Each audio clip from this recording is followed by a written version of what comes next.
Hayden Hurst was a first-round pick in the NFL draft and is currently the starting tight end for the Atlanta Falcons. He got to the league just like thousands of other players. However, his journey to get there is truly a one-of-a-kind story. It was a long road to get to the NFL, as a failed baseball career helped him turn his attention to football. He almost lost it all in one night while in college, as he almost committed suicide. Today, we're going to be going in-depth on Hayden Hurst's heartbreaking journey to get to the NFL. Before we get to today's video, make sure to click that subscribe button and turn on those notifications if you love college football, because this is definitely the channel for you. Hayden Hurst grew up in Jacksonville, Florida. He played any sport he can get involved with, including football, baseball, basketball, hockey, and even wrestling.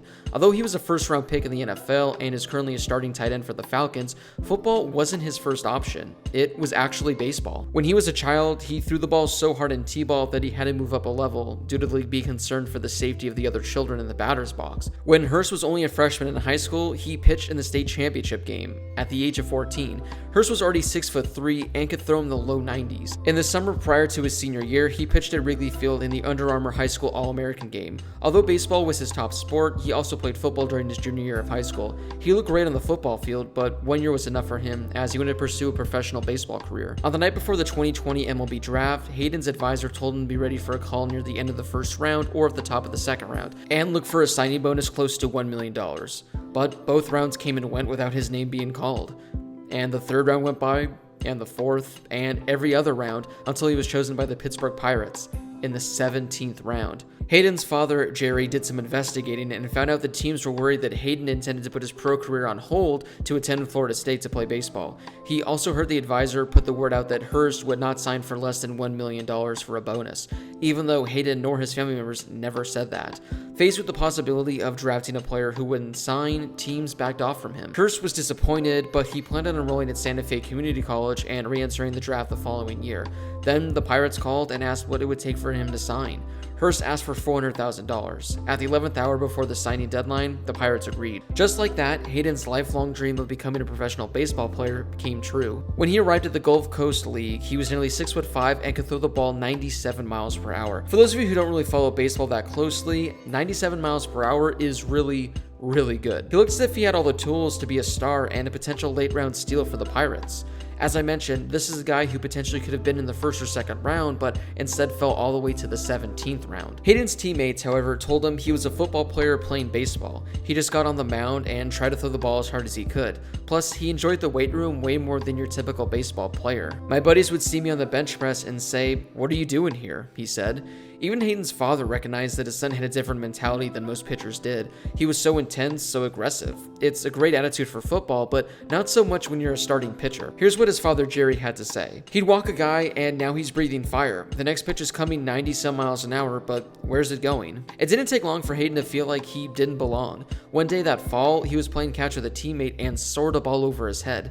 Then he did it again, and again after that. Something was off. Hurst was completely overthrowing these simple throws. The fall league was almost over, so Hurst went home for the offseason to put it out of his mind. He came back the following spring, pitching the best he'd ever had, buzzing fastballs by overmatched batters. But then he injured his biceps and missed a week.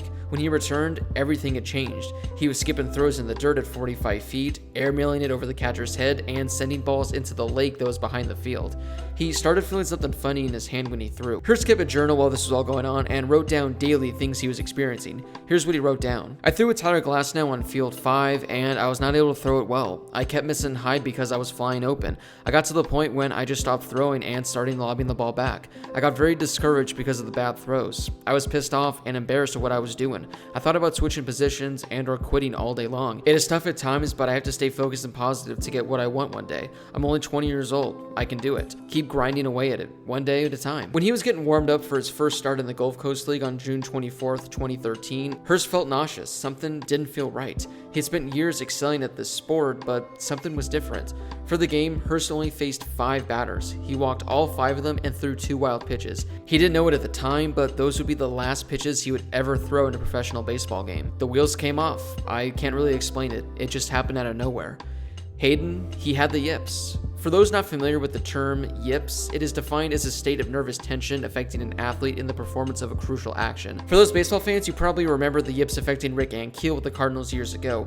He was a pitcher and it ruined his career, but he ultimately turned things around, returning to baseball as a hitter. Suddenly, a player just totally loses control. Public embarrassment ensues, which just makes it worse. The doubts double, then triple. It's a downward, awful spiral. After this disastrous outing, Hurst saw a number of doctors, sports psychologists, and baseball advisors who thought they had the remedy. The cost of all this was bumping through his signing bonus real fast. Hurst began working with Scott Ellerton, a former Major League pitcher who lasted more than a decade in the game before becoming the Pirates Gulf Coast League pitching coach. For years, the two met on the field an hour or two before practice to work on his problem. That way he didn't have to feel embarrassed with his teammates watching. Once, Ellerton had Hurst try to hit the batter's eye, the wall that's about 50 feet wide and 40 feet high. Then, the next day, the target got smaller. It kept getting smaller until he was trying to throw through a hula hoop. Another time, he had an exercise called Ring the Bell, in which Hayden was told to hit the foul pole with his throws.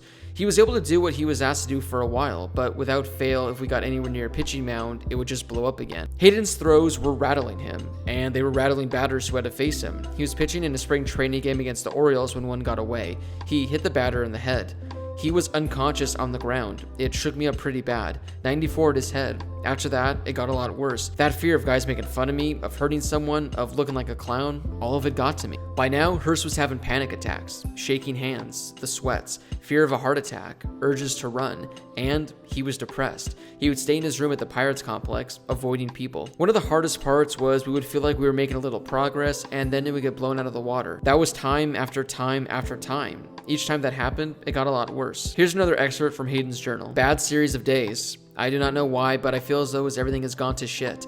I feel nervous and unable to focus. I can't get remotely close to obtaining the badass in me, and I've been doing a poor job at separating it on and off the field.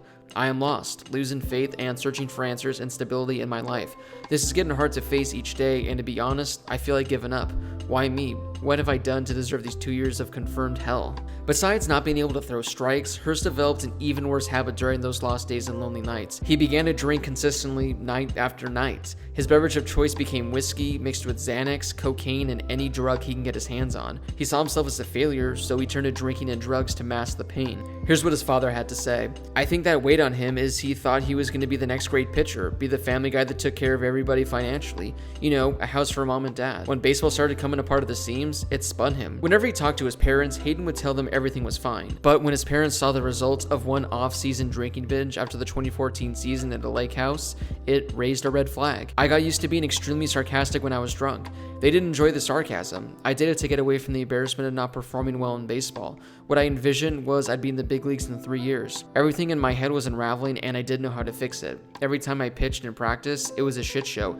Nothing ever worked. I turned to drinking and drugs to get away from it.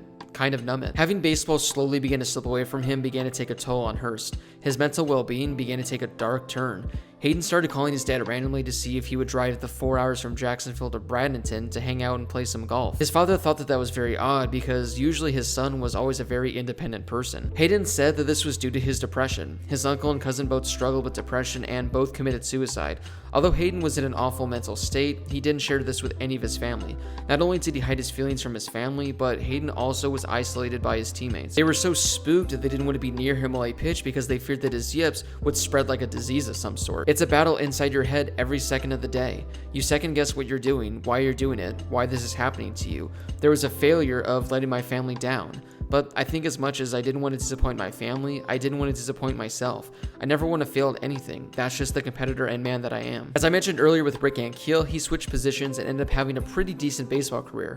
Hurst gave it a try too. In 2014, he converted to being a first baseman, but wasn't a good enough hitter to make it work. He had 245 with 2 RBIs and no home runs in 60 plate appearances. When he was leaving that last time for spring training, we almost had to push him out the door, his mother said. He didn't want to go, but he did because he's strong, and he said he was going to try to do it one more time. As a parent, it was awful. It broke my heart. Ellerton remembers working alone with Hurst one day that spring. Nothing was going right. It was another in a long stride of horrible, awful workouts. We were so at a loss for what to do because we were both just trying so hard and it wasn't working. You just get tired of fighting it. I couldn't imagine being in his shoes. He had all the ability in the world, and it was just gone. Things seemed to be improving one day when he was working in the bullpen. Then he threw a pitch that sailed and hit the fence. He let his glove drop in the dirt, left it there, and walked into the clubhouse. Hayden was crying in the dugout. I think that was when I realized I wasn't going to keep trying to make this work. I kind of lost it. This is it for me. I just dropped my glove, walked inside, and cried. Ellerton joined him. The two cried together. They had tried everything and nothing worked. It was a monumental struggle. There was no light at the end of the tunnel. Throughout the entire process, Ellerton would ask Hayden what he was passionate about. His answer would always be the same: football. Finally, Ellerton had seen enough, and he told him something that would change Hayden's life forever. Go play football. The first time I heard about football, I thought it was just frustration coming out and second guessing. When it started to come out more and more, I could tell that that was his primary passion. He had poured everything into baseball. He was completely beat down. We exhausted all avenues. We had a lot of heart-to-heart conversations. The long and short of it is, I think his heart was on the football field. Somewhere along the way, we both knew it wasn't going to get any better. Hurst battled the yips for 3 years. The day he decided to pull the plug was the best day of his professional baseball career. It was such a huge relief to him. He almost seemed like a different guy. He had become pretty beaten down. To finally give it up and walk away was like getting out of jail. Hayden called his father and asked if he could drive down and talk with him and Ellerton. For the first time, Hayden spilled the beans to the extent of his pain to his father. They drove down to Sarasota and then to the beach to Siesta Key. After that car ride, Jerry knew it was time. They stopped in the parking lot near the beach and called Pirates minor league director Larry Broadway to announce Hayden's retirement. Well, good, Broadway said. I hope you find something in your life that you can stick with. It was the best thing because Hayden never forgot that. That really drove him, that statement. Larry didn't realize how much it was really helping him. That day, Hayden went back home to Jacksonville and got on the phone with a high school friend, Perry Orth, who was a backup quarterback at South Carolina. He said they didn't have many tight ends and he was confident Hurst could play. I always thought of baseball as more of a financial outlet and football being the raw sport that I was good at, and it was really fun. I always had this raw passion for it. Although he always envisioned playing baseball at the professional level, there was always something in the back of Hayden's mind that told him to try out football. His father knew that his son had what it took to make the transition to football. When you're the pitcher, you're out there front and center. The whole game is in your balance, and it's just a methodical, slow game. There's so much time to think, and sometimes you think yourself right into trouble. Football doesn't offer that. It's quick, violent, and way faster paced. Everyone told me growing up I was a football player who plays baseball. As a pitcher, I wasn't as concerned about throwing strikes as I was lighting up radar guns. I wanted to throw as hard as I could. When I would get mad, I would try to throw even harder, and that doesn't correlate to success. In football, there's a mental side to the game, which is huge, but there's also that raw aggression. If I get pissed off, I can put my face mask in this guy's chin. That's where a lot of my success comes from, that pent-up aggression from baseball. Season tickets to Florida football had been in the Hurst family since 1961. Becoming a Florida Gator was Hayden's first choice. He was told the school had a preferred walk-on spot for him, but ultimately Florida gave that spot to someone else. That phone call with Hayden's friend proved to pay major dividends as Orth convinced South Carolina assistant coach Steve Spurrier Jr. to take a look at Hayden. Spurrier came to Jacksonville in the middle of May, where Hurst was working out at his old high school. Spurrier saw the size, watched him run some routes, and offered him a walk-on spot. Hayden started to feel like a football player again immediately when he stepped onto the field as a 21-year-old freshman. Nobody outworked him in the classroom, practice field, or weight room. However, Hayden needed to get used to some things. My basic football knowledge was elementary: run a route really fast and catch a pass. Everything I did my freshman year was raw. I had no idea what a defense was doing. I couldn't ID a single coverage. As a freshman, Hurst appeared in only 5 games. He caught 8 passes for 106 yards. However, things looked like they were slowly turning around for Hurst, who was doing something he had a true love and passion for. But then things almost took a tragic turn. Before we get to the next part of the story, if you guys could take a quick second to give this video a thumbs up, I would greatly appreciate it. It really helps the video out, and it really helps my channel grow as well. On the night of January 17th, 2016, Hayden Hurst almost accidentally took his own life. It turns out not owning or having access to a gun kept the 6'4", 260-pound player from committing suicide. After drinking all night at a bar in South Carolina, Hayden took pills to the point of him blacking out on the steps of his apartment. He might not have made it without his girlfriend showing up and calling 911. If I had a gun that night, I probably would have killed myself. I'm glad I only had a knife. It would have been a totally different story. Hayden got so drunk, all he could remember was cutting his wrist in the parking lot with a knife in his vehicle, not knowing how he reached his apartment steps. At some point, he called his girlfriend at the time, who had been with him and some friends at the bar. She rushed over and found him unconscious, then called 911. When I would drink, I got to the point of blacked out unconsciousness. I'd get in a state of dark depression. I'd get thoughts of not wanting to be here anymore. The goal was always just to get blacked out. Anything, Xanax, cocaine, that made the feeling go away. I tried it. Not the brightest of ideas I ever had. Jerry and Kathy were at the lake house when a parent of Hayden's roommate called to inform them that their son tried to commit suicide the night prior. He was confined to a hospital for a 72-hour period for observation. Here's what his mother had to say. I never in my wildest dreams thought we'd get a call like that. I just remember being in shock. It can't be our child. He always seems so confident and strong, even in bad baseball times. He hid it from us because he didn't want to disappoint us. He was always the golden child.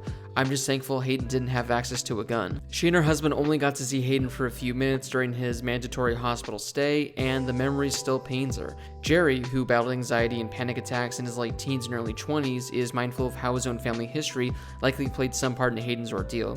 His younger brother Dennis, who struggled with drinking and drugs his whole life, committed suicide with a gun in 2006. Several years later, Dennis's son and Hayden's cousin DJ also took his life the same way. We met with the doctor and he said Hayden had a drinking problem, not a suicide problem. Some college kids drink until they're drunk. Hayden went from getting drunk to blacking out to escape the depression. Hayden decided he had to stop using alcohol and drugs as if they were a prescription to deal with his mental anguish. I couldn't do anything in that hospital without asking somebody. I remember looking at the wall and thought, what are you doing? That was rock bottom for me.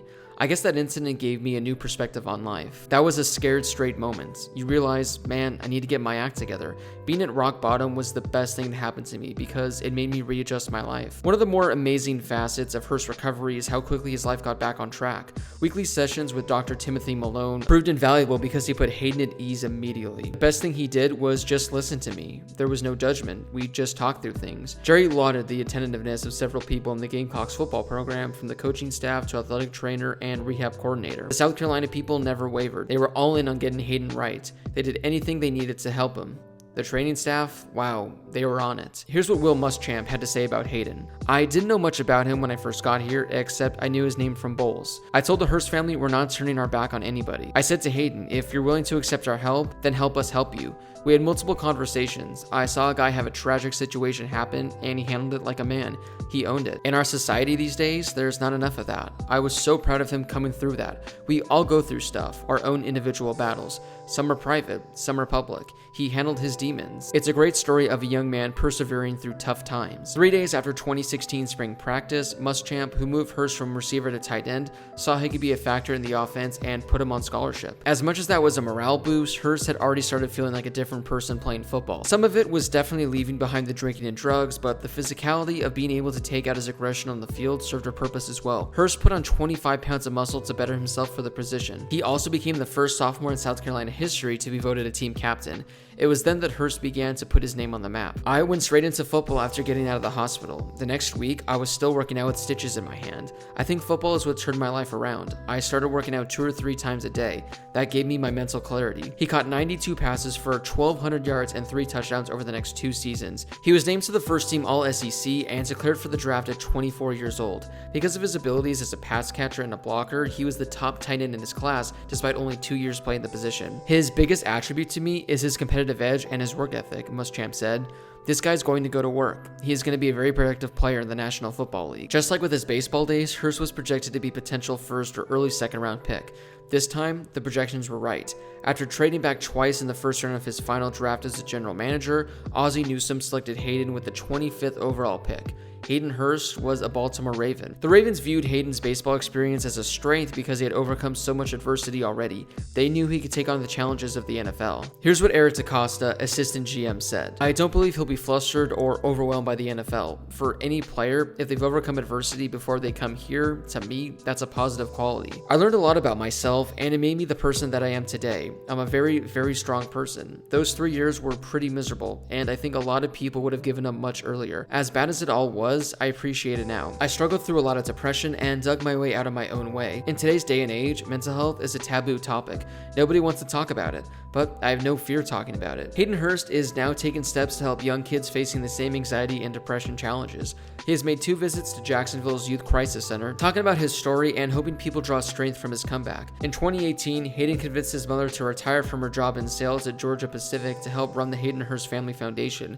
It raises money to help teenagers in Baltimore and Jacksonville deal with mental health issues, especially suicide prevention. We want young people to think, as bad as life seems, there's a better tomorrow, said Kathy. I try to tell kids in our foundation to reach out to someone. Don't think it can't be resolved. If you choose to try and kill yourself, you don't realize how much it affects the people left behind. Hayden wants to do his part to eradicate the stigma long associated with people battling mental health problems. That's why he goes the extra mile to reveal all the dark details.